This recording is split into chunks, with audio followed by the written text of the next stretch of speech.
200 ላሞችን አንድ ላይ አቆማችሁ ብትለቋቸው ማንኛውም ጥጃ ሳያሳስት የራሱን እናት ጡት ብቻ ነው የሚጠባው። ማንኛውም ጥጃ። ሰው ከእንስሳት አንሷል። የሚሰማውን ሁሉ ያምናል። ሞኝ ሰው ፈጥኖ ያምናል፣ ፈጥኖ ይክዳል ይላል። ፈጥኖ ይቀበላል፣ ፈጥኖ ይክዳል። አይመረምርም፣ አያስተውልም። ሚዛናዊ አይምሮ እንዲኖረን ሁልጊዜ መማር ይገባናል። በኢትዮጵያ ኦርቶዶክስ ተዋሕዶ ቤተክርስቲያን እየተፈተነች ያለችው ይሄ ነው። አንዱ ሀገር የምትድነው በመምህር መብዛት ነው። ሀገር የምትጠፋውን በመምህር መብዛት ነው።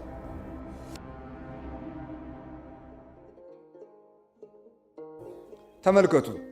ከእናንተ መካከል ብዙዎች መምህራን አይሁኑ ብሏል። ተመልከቱ። ብዙዎች መምህራን አይሁኑ። ተመልከቱ። በመምህር ብዛት ሀገር ይጠፋ ስላችሁ ሁሉም መምህር ሲሆን ነው። ወጣቱም መምህር ሲሆን፣ ሕፃናቱም መምህር ሲሆን፣ ሴቱም ጠቃሽ ሲሆን፣ ወንዱም ጠቃሽ ሲሆን በዚህ ሀገር ይጠፋል።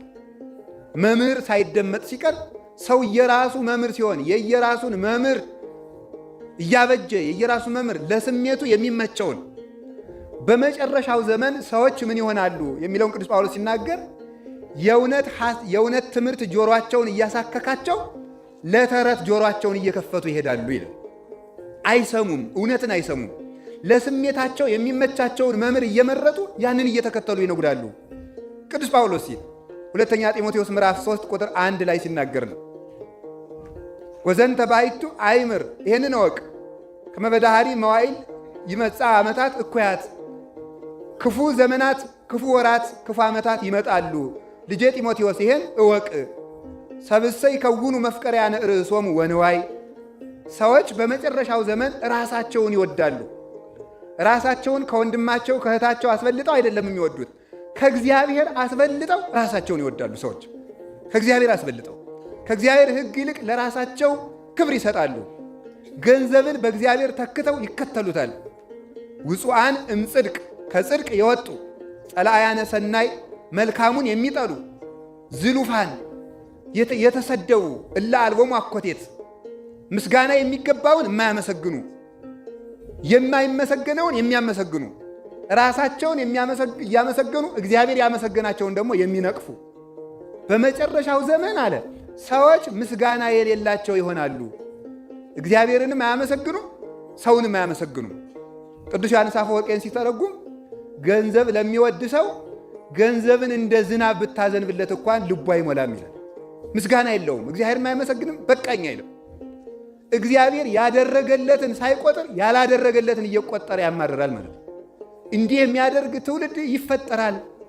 የአምልኮ መልክ ያላቸው ነገር ግን ምን የለም ሃይማኖትና ጽድቅ በውስጣቸው የሌለባቸው ከእውነት የራቁ ዘመዶቻቸውን የሚያሰድቡ ተረት የሚመቻቸው ትምህርት የሚያሳክካቸው ይመጣሉ ብሏል። እንዲህ ያለ መምህር የማይለይ ስለዚህ ሁላችሁም መምህር አትሁኑ ብሏል። ያዕቆብ በመልእክቱ ሲናገር ሁላችሁም መምህር አትሁኑ እስመ ቅሩሙ ሙስናነ በዲበ አንቀጽ፣ ጥፋታችን በደጅ እንደቀረበ ታውቃላችሁና፣ ሁላችን እንደምንሳሳት ታውቃላችሁና ብሎ ይነገራል። እና የቆሮንቶስ ሰዎች እውነትን ከሐሰት ሳይለዩ ጳውሎስ ሲመጣ ጳውሎስን ማድነቅ፣ ቅዱስ ጳውሎስ ሲመጣ ሌላም ሲመጣ ያማረግ፣ ግራ ሲመጣ ግራ መዝመም፣ ቀኝ ሲመጣ ቀኝ መዝመም። እንዲህ ያለ አትሁኑ። እውነት አንድ ነው፣ ራስ አንድ ነው፣ አንገትም አንድ ነው፣ አካልም አንድ ነው። ብዙ ራስ የለም። ብዙ እጅ ብዙ ጣት አለ እንጂ ብዙ ራስ የለም። ብዙ አምላክ የለም። ብዙ ሁለት እግር ሁለት ኩላሊት ሊኖር ይችላል። ሁለት አንገት የለም። አንድ ሃይማኖት ነው ያለው። አንድ ቤተ ክርስቲያን ነው ያለው። ሁሉም እውነት የለም። አንዱ ስገዱ አንዱ አትስገዱ ብሎ ሁለቱም እውነት ሊሆን አይችልም። እውነት አንድ የሆነው እግዚአብሔር አንድ ስለሆነ ነው። የእውነት አምላክ አንድ ስለሆነ አይ እኔ ሁሉንም አልነቅፍም፣ እንዲያው መካከለኛ በዚህ ዘመን ዝም ማለት ይሻላል እንጂ ሁሉንም አልነቅፍም፣ ጥሩ ጥሩ ሲናገሩ ያንም እሰማለሁ ያንም እሰማለሁ፣ እንደዚህ ያለ ነገር የለም። ጸቃው እንዴ እነገር የምን አድርገው ነው የምትነቅፏቸው? ትምህርታቸው ስብከታቸው እኮ ጥሩ ነው። ንስሐ ግቡ ነው ያሉ፣ ቁረቡ ነው ያሉ፣ የእግዚአብሔርን ስም ነው የሚጠሩ ይላል። ሞኙ ሌላውን የሚኑዱትን የቤተ ክርስቲያን ስርዓት አያይም። ሰሎሞን ምን አለ? ጸቃው ይውህዝም ከናፍረ ዘማ፣ ከዘማዊት ከንፈር ማር ይንጠበጠባል። ከዘማዊት ከንፈር ማር ይንጠበጠባል ማለት በጨዋታዋ ታሳስተዋለች ማለት እንደ ማር የሚያጣፍጥ ጨዋታ እያጫወተች ክብሩን ታስጥለዋለች ማለት ነው። ፍቅር አለ ዘማ እስከ ሀቲ ህብስት፣ የዘማዊት ፍቅር መጽሐፈ ምሳሌ ምዕራፍ 5 ላይ አንድ እንጀራ አያስፈጽምም አለ። አንድ እንጀራ እስከ ማሳጣት ያደርሳል።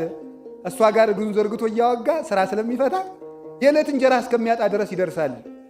አንድም ህብስተ ሕይወት ክርስቶስን እስከ ማሳጣት ያደርሳል። ክርስቶስን እስከ መስቀል ያደርሳል።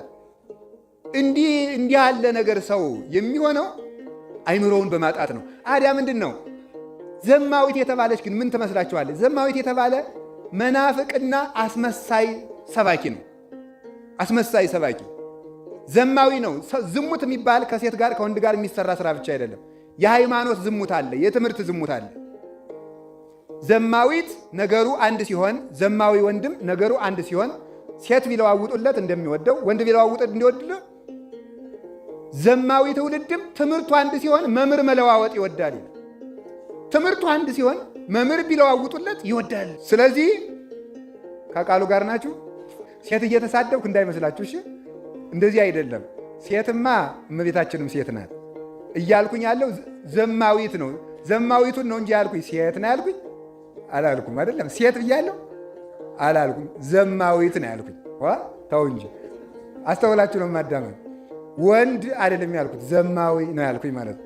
አያችሁ፣ እንደ ሕፃናት መርጣችሁ አትስሙ። ሕፃናት መርጠው ነው የሚሰሙ። መርጦ መስማት ማለት መሰላችሁ? ስንት ወግ ሲወጋ ቆይቶ ከረሚላ ገዛልሃለሁ ከተባለ ይህም ብቻ ነው የሚሰማ። ሌላውን ውግር አገራችን ልታድግ ነው ምናምን ቢባል አይሰማም ሕፃን ማለት። የሚሰማው ራሱ የሚፈልገውን ብቻ ነው። ስለዚህ መርጣችሁ አታዳምጡ። እና ዘማዊ እንዲያውም ሴት ብቻ አይደለም እኮ የሚዘሙት፣ ወንድ አያመነዝርም እንዴ? ያመነዝራል። እንዲያውም አንድ ነገር ልንገራችሁ። አንድ ሰውዬ ሚስት አለው። ደግሞ ሌላ ሴት ደግሞ በሌላ ግብር ይመኝና እባክሽን ፈቃዴን ፈጽሚልኝ ይላታል። እምቢ ትለዋለች። ተው እግዚአብሔር ይፈርድብናል ትለዋለች። እምቢ ትለዋለች። ሲያስቸግራት በል በዚህ ቀን አለችው። በዚህ ቀን አለችና 12 ማሰሮ ምስር ቀቅላ ቆየችው። 12 እንስራ ማለት ነው። 12 ማሰሮ ቀቅላ ቆየችው። ኋላ በይ መጥቻለሁ እንግዲህ ፈቃዳችንን ፈጽም ሲላት ቆይ ፊት ምሳ እንብላ አለችው።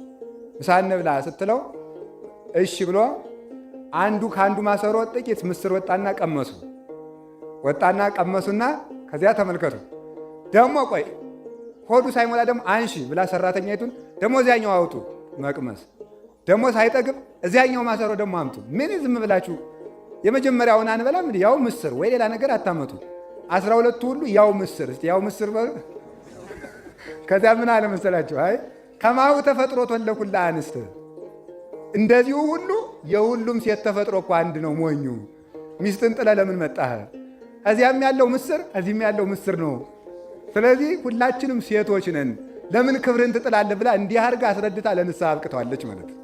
ስለዚህ ዘማዊ ሲባል ሴት ብቻ ወንድ ብቻ አድርጋችሁ አትፍረዱ። አሁን ተግባብተናል አይደል? እሺ፣ እግዚአብሔር እንዲገባን ያደርግልን ማለት ነው። ስለዚህ ምን ማለት ነው? ከዘማዊት ከንፈር ማር ይንጠበጠባል ያለ ዘማዊ የተባለ መናፍቅ አስመሳይ መምህር ነው ብያቸዋለሁ። ማር ይንጠበጠባል ማለት ነው። ማር ይንጠበጠባል ማለት የሚጣፍጥ ስብከት አለው አንደበቱ ላይ ማለት ነው። አንደበቱ ላይ የሚጣፍጥ ነገር ይናገራል። እግዚአብሔር አምላካችን ጭንቀታችሁን ያስወግድላችሁ፣ እንዲህ አድርግላችሁ፣ የተቆረጠውን ይቀጥላላችሁ፣ የጎደለ ይሙላላችሁ፣ እግዚአብሔር ቸር ነው፣ አትጨናነቁ ሲባል ኧረ መምህር ገሌ ነው እንጂ እንዲሁ አያካብዱም ይላል ወጣቱ። አያካብዱም፣ አያጋንኑም። እነዚህ ማታውራዎች አሉ። ሌሎቹ ዝም ብለው ልጠፉ ነው እግዚአብሔር ይፈርድባችኋል የሚሉ እኔ የሚመቹኝ እገሌ ናቸው ይላል ሰው ማለት ነው። ሞኝ አይደለ? በዚያው እያታለለ በሬን በጨው እያታለሉ እንደሚያርዱት በሚጣፍጥ ንግግራቸው እያታለሉ የቤተ ክርስቲያን ስርዓት የሚንዱ ሰባኪዎች አሉ። ይህንን ነው ማስተዋል የሚገባችሁ። እግዚአብሔር አስተዋይ ልቡና ይስጠን። ስለዚህ ተመልከቱ፣ የክርስቶስን ስም የጠራ ሁሉ፣ የመድኃኔዓለምን መስቀል የያዘ ሁሉ፣ ጭራ ቆብ ጭራ ቀሚስ ያደረገ ሁሉ፣ ካባ የደረበ ሁሉ መምህር አይደለም። በኃጢአት ከሆነ እኔ ራሴም እዚህ ቀርቶ ከግቢው መግባት አይገባኝም።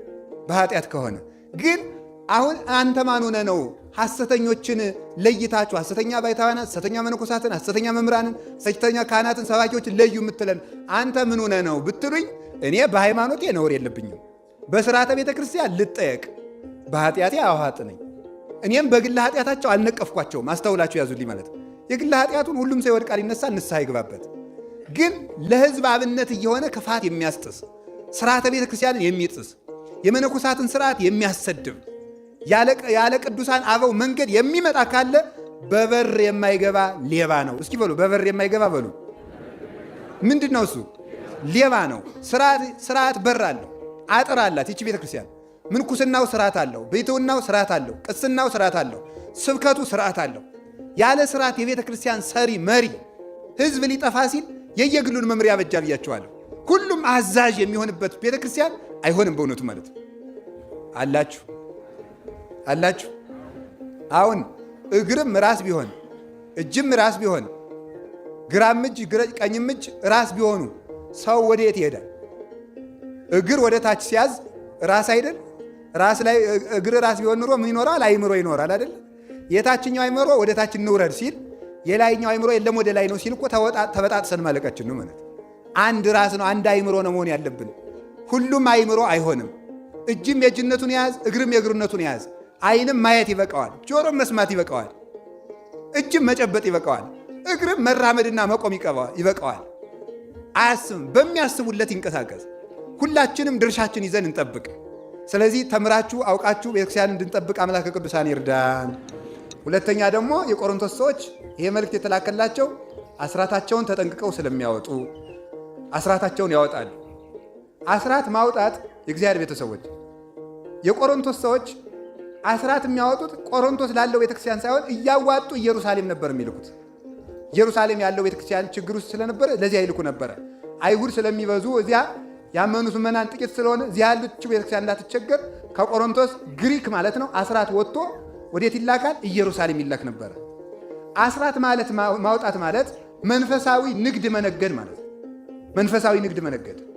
ንግድ ማለት ምን ማለት ነው? አሁን አንድ ሰው ለምሳሌ ጭራ የሚሰራ ሰው ቢኖር ይችን ጭራ ለዚች ጭራ ያወጣው ወጭ 100 ብር ቢሆን 500 ብር ሲሸጣት ምን ይሆናል? ንግድ ይሆናል ማለት ነው። እግዚአብሔር ከ10 ብር 1 ብር ስጡኝ አስራት ሲል ምን ማለቱ መሰላችሁ? 9ኙን ልባርክላችሁ ማለት ነው። ለ9ኙ ዘበኛ ልሁንላችሁ ማለት ነው። የለም አንዷን አናቀምስም ማለት 10ሩን ሁሉ አባክንልን ማለት ነው። ንግድ ማለት ይሄ ነው። እኔ ለአንተ 1 እሰጥሃለሁ፣ አንተ 9ኙን ባርከህ ስጠኝ ማለት ነው። ጸሎትም ንግድ ነው። ለምን መሰላችሁ? ከ24ቱ ሰዓት 1 ሰዓት 2 ሰዓት ለእግዚአብሔር በቀን ለጸሎት ስትሰጠው 1 ሰዓት ስትሰጡት 23ቱን ባርከህ ስጠኝ ማለት ነው። እኔ 1 እሰጥሃለሁ ለአንተ እንዲሁና 24 ለሰጠ አምላክ 1 አይሰጠው። እኔ ለአንተ ዳዊት እየደገምኩ 1 እሰጥሃለሁ፣ አንተ 23ቱን ባርክልኝ ይባላል። 23ቱን ባርኮ ይሰጣል። 1 ሰዓት እኔ ሳልጸልይ ነው የምውል አልፈልግም ሲል ደግሞ 23ቱን ደግሞ ቀኑን ሙሉ ሲባክን ይውላል። ያላሰበው ጠላት ተነስቶበት ሲጨቃጨቅ ፖሊስ ጣቢያ ውሎ የለም ማልጄ ሱቅ መክፈት ስላለብኝ ጸሎት አልጸልይም ይረፍዳል፣ በሌላ ቀን ጸልያለሁ ሲል እዚያ በኋላ አንዱ ይከሰውና ሱቁ 3 ቀን ይዘጋል፣ ወርም ይዘጋል ማለት ነው። 1 ብር አምጣ ለቤተ ክርስቲያን ከ10 ብር 1 ብር ስጥ። የለም ገና ሰርቼ አሁን የምሰራቸው ቤቶች አሉ እነሱ ይጠነቀቁና አንድኛዬን ቤተ ክርስቲያን እንረዳለሁ ሲል አንድኛውን ተጠቅሎ ይሄዳል ማለት ነው። ወይ ደግሞ ሁለቱም ኩላሊቱ ተጎድቶ 2 ሚሊዮን 3 ሚሊዮን ብር ለምኖ የለፋበትን ንብረቱን ሁሉ ጥሎ ወያድግ። ተመልከቱ፣ ምንድነው ያለ ተመልከቱ። ለባይድ ለማያውቀው አጠራቅሞ ይሄዳል። የአመፀኛን ገንዘብ አመፀኛ ይበላዋል ይላሉ አባቶቻችን። እስኪ በሉ የአመፀኛን ገንዘብ በሉ። ምን ይበላዋል? አመፀኛ ይበላዋል። በቤተ ክርስቲያን በፍትሐ ነገሥት ምን ተብሏል? የአመፀኞችን አመሃ አትቀበሉ ይላል። እንዲሁ ካመጡት እንኳን ምን ይላል ተመልከቱ። በሳት ይብላው ይላል። ምን ይብላው? ሌባ፣ ዘማዊ፣ ጠንቋይ ቤተ ክርስቲያን ገንዘብ ሲያመጣ አትቀበሉት፣ እሳት ይብላው ይላል። ተቀብላችሁ በሳት አቃጥሉት። አሁን ብር እየተቀበልን በሳት ልናቃጥል ነው። አንደኛ በሕገ መንግሥት ወንጀል ነው አይደል? ገንዘብ ማቃጠል፣ የሀገሪቱን ገንዘብ። ሁለተኛ ደግሞ በቤተ ክርስቲያንም ነውር ነው። ምን ማለት ነው? በሳት አቃጥሉት የተባለ ለነዳያን ስጡት ነው። አቤተ ክርስቲያን ላማ ለቅዳሴ አታስገቡን፣ ለነዳያን ስጡት ያመፀኛውን። እንዴት ነዳያን ለምን እሳት ተባሉ ሲባል እሳት በልቶ አያመሰግንም። ነዳያንም ችግራቸው አያመሰግኑም። 1 ብር ጣል ሲያደርግላቸው አሁን 1 ብር ምን ያደርጋል? ዳቦ ይገዛል። ምን አለ ብትጨምሩበት ይላል ማለት ነው። ተመልከቱ፣ የሰጡትን ማመስገን ሲገባው። ሰውም በእርግጥ ሲሰጥ ዝርዝር ካለው ብቻ ነው የሚሰጠው። እንዲሁ እኮ ይገርመኛል። እኔም የራሱን በ50 ብር በ100 ብር ግጥም አድርጎ እየበላ ለእሱ ግን ዝርዝር ካለችው ይልና ይቅርታ ዝርዝር የለኝም ብሎ ይሄዳል። ይሄ ነውር ነው። ከልብ ባለመስጠትን ያጠይቃል።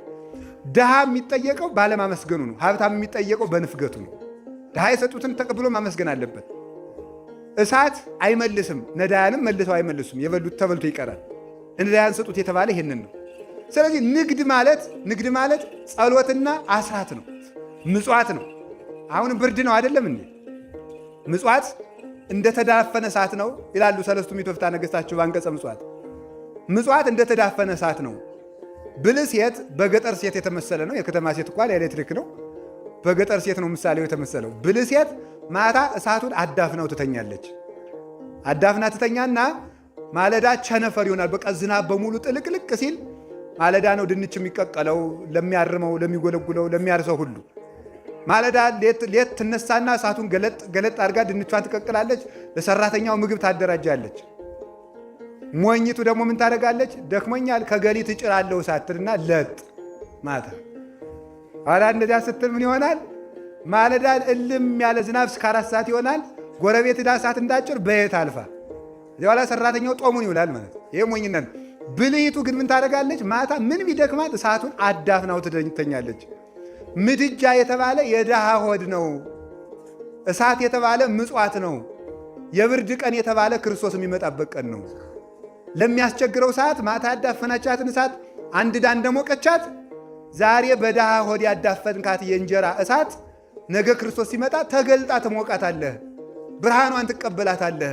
ተርበህ ቀደህ ያለበስክ ቆርሰህ ያጎረስክ እንደሆነ መድኃኔ ዓለም ነገ ሲመጣ ይሰጣል። እሱ ዘያሲ ተወካፊ ነው። በነዳያን አድሮ ይቀበላል። በሚሰጥ አድሮ ይሰጣል። አቡነ መብዓ ጽዮን ሁልጊዜ ሲበሉ የመድኃኔ ዓለም ወዳጅ ናቸው። ሁልጊዜ ምግብ ሲመገቡ ሰርከብስታቸውን ክፍለ መድኃኔ ዓለም የሚል ድርሻ አላቸው። እስኪ በሉ ክፍለ መድኃኔ ዓለም በሉ። የመድኃኔ ዓለም ድርሻ ነው። እንግዲህ እሱ አሁን ወደ ማታ መጥቶ ምሳ አይበላም መቼም። የመድኃኔ ዓለም አንዲትም ሆነች ግማሽም ሆነች ገምሰው በሌላ ዕቃ ይቺ የመድኃኔ ዓለም ናት ብለው ያኖራሉ። መድኃኔ ዓለም ደግሞ ከሰዓት እንግዳ ይልክላቸዋል። ስለዚህ መድኃኔ ዓለም በቶ በላ ማለት ጠጣ ማለት እኮ ነው። መቼ አይተንህ ተርባህ በላን፣ መቼ ተጠምታ አጠጣን። አማን ብለክሙ ዘገበርክሙ ለአሐዱ እምእሉ ንዑሳን ኢተገበርክሙ፣ ከታናናሾቹ ለአንዱ ለዚህ ያደረጋችሁት ለእኔ ያደርጋችሁታል ይላል። እና ምጽዋትም ንግድ ነው። ምጽዋት ረብሃ መንፈሳዊት ናት። መንፈሳዊ ጥቅም መንፈሳዊ ንግድ ናት። መንፈሳዊ በቁየት ናት። አስራትም መንፈሳዊ ንግድ ነው። ገንዘባችሁ በቀዳዳ ከረጢት እንደተቋጠረ አሸዋ ነው ያለው እግዚአብሔር ለዚህ ነው።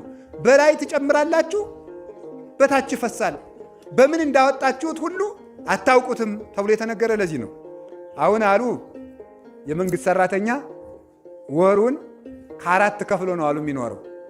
ከአራት ከፍሎ የመጀመሪያውን ሳምንተ ፍስሐ ይለዋል አሉ። የደስታ ሳምንት ነው። ደሞዝ ተቀብሎ እንደፈለገ የሚሆንበት ነው።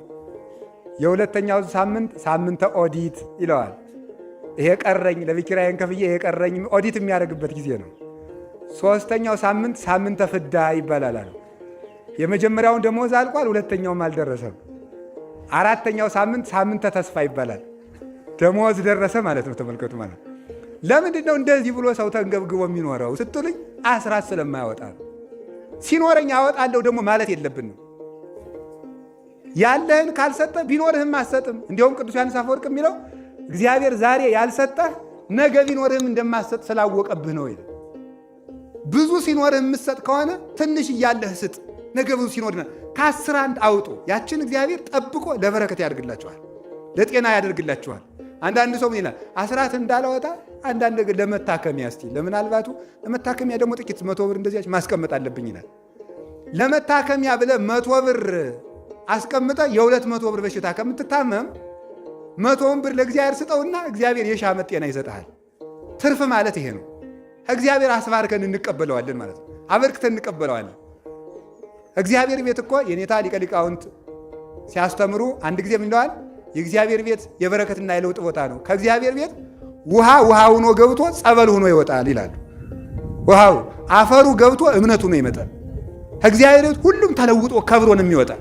ከእግዚአብሔር ቤት እንኳን ሰው ውሃ ከብሮ ይወጣል፣ አመድ ከብሮ ይወጣል፣ እንጨት ከብሮ ይወጣል። ይህ እኮ ድንጋይ እኮ ነው።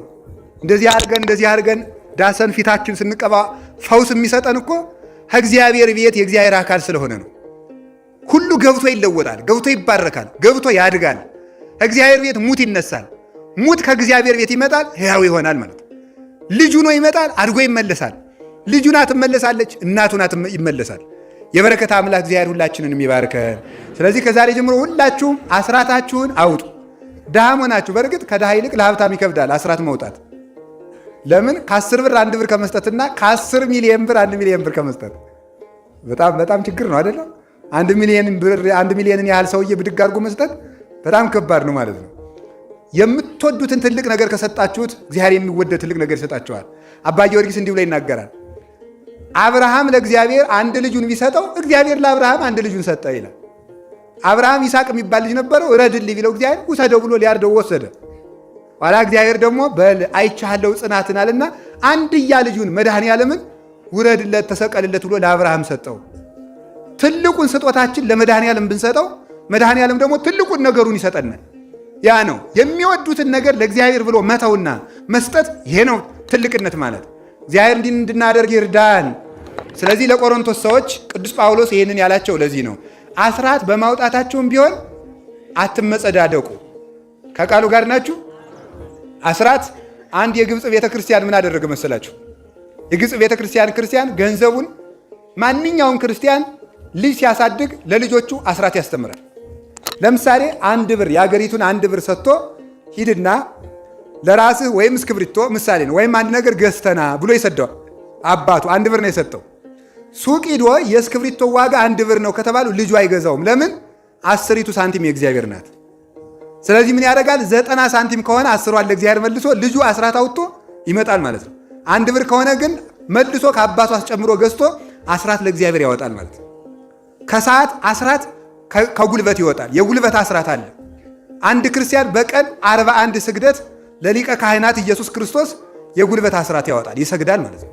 41 ስግደት ስራ ከሆነ ማንኛውም ክርስቲያን ይሰግዳል፣ የመድኃኔዓለምን ስቃዩን እያሰበ። የጸሎት አስራት አለ። በቀን መዝሙረ ዳዊትና ውዳሴ ማርያም ማንም ክርስቲያን ሳያደርስ መዋል የለበትም። ይሄ ጸሎት አስራት ነው። የገንዘብ አስራት አለ። የገንዘብ አስራት ደግሞ ከ11 ነው።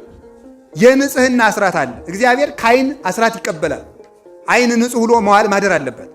ከጆሮ አስራት ይቀበላል። መልካም ሲሰማበት ክፉ ሲከለከልበት፣ ከአንደበት ከእጅግር ከልብ እግዚአብሔር አስራት ይቀበላል። ይህንን ያወጣ ኑሮውን ኑሯል ይባላል። ይህንን ለማመስገን ነው ቅዱስ ጳውሎስ ለቆሮንቶስ ሰዎች ባለፈው የሰበኳችሁን ስብከት አስተካክላችኋል። የአባቱን ሚስት የሚያገባ በነውር የሚኖር ኃጢአተኛ ነበረ። ስለዚህ እናንተም አስተካክላችኋል። ባለፈው እናንተ የምትሰሩትን ኃጢአት አሕዛብ እንኳን አይሰሩትም ብዬ ልኬባችሁ ነበረ። የአባቱን ሚስት ሁሉ ያገባ ነበር የቆሮንቶስ ሰው። ዛሬ ግን ተስተካክላችኋልና የቆሮንቶስ ሰዎች አክሊሌና ክብሬ ናችሁ ብሎ ሊያመሰግናቸው የላክላቸው ነው። እና መምህራን የሕዝብ ክብር ናቸው፣ ምዕመናንም የመምህራን ክብር ናቸው። ሁላችንም መክበሪያ ያድርገን እግዚአብሔር። ወደ ትምህርታችን ስንወርድ እንዲህ ይላል። አህዌ ናስተበቁ ሀቤክሙ፣ ወንድሞቻችን ወደ እናንተ እንማልዳለን፣ ወደ እናንተ እንለምናችኋለን፣ እናጓድዳችኋለን፣ መልካም ትሰሩ ዘንድ እንማልድላችኋለን፣ እንጸልይላችኋለን፣ እንለምንላችኋለን። እና አሁን ቅድም ያልኳችሁ መልሼ ያልኳችሁ ምንድን ነው? ገንዘብ በማውጣታችሁ እንዳትመጻደቁ። ሁላችሁ ማን ነው ይሄን እልል በሉልኝ ማለትን መልመድ የለባችሁ። አሁን ለምሳሌ እየሰማችሁ ነው። እግዚአብሔር ነው የሚመሰገን፣ ሰው ነው መመስገን ያለበት።